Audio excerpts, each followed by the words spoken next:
Isang mapagpalang araw sa ating lahat. Ako ang inyong lingkod, Elijah Paul John Valdez, at welcome sa ating daily devotions. Ang ating verse for the day ay nasa mga Hebreo, chapter 9, verse 28. Sinasabi dito na, gayon din naman, si Kristo'y minsan lamang inihandog upang pauwiin ng mga kasalanan ng mga tao.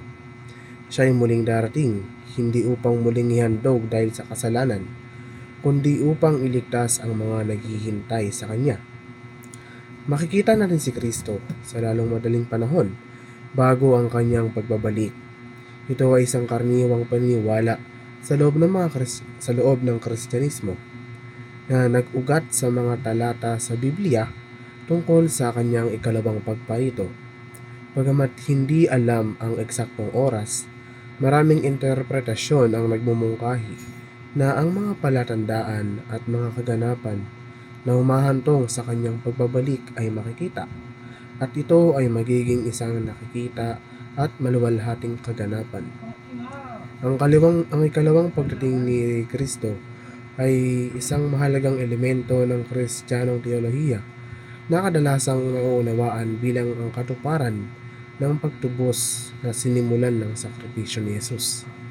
Habang ang kamatay ni Jesus sa krus ay nagpasimula ng proseso ng pagtubos, ang kanyang pagbabalik ay kinukumpleto nito na nagdadala ng sukdulang kaligtasan at pagbabago ng mga mananampalataya.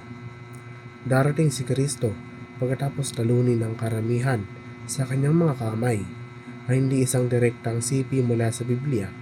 Gayunpaman, ito ay naaayon sa pagkaunawa sa Biblia ng ikalawang pagdating ni Kristo, kung saan sa huli ay matatalo niya ang lahat ng kanyang mga kaaway.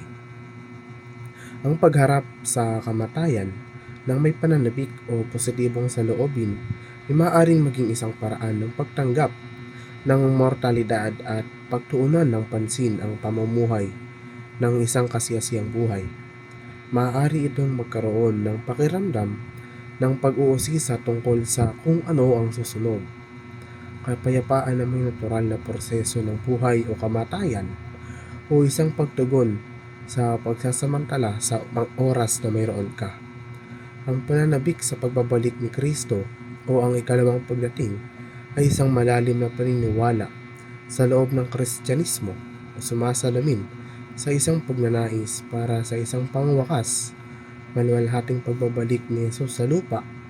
Ang pag-asang ito ay nakaugat sa mga pangako ng Biblia at kadalasang nagbibigay ng inspirasyon sa isang pakiramdam ng pag-asa.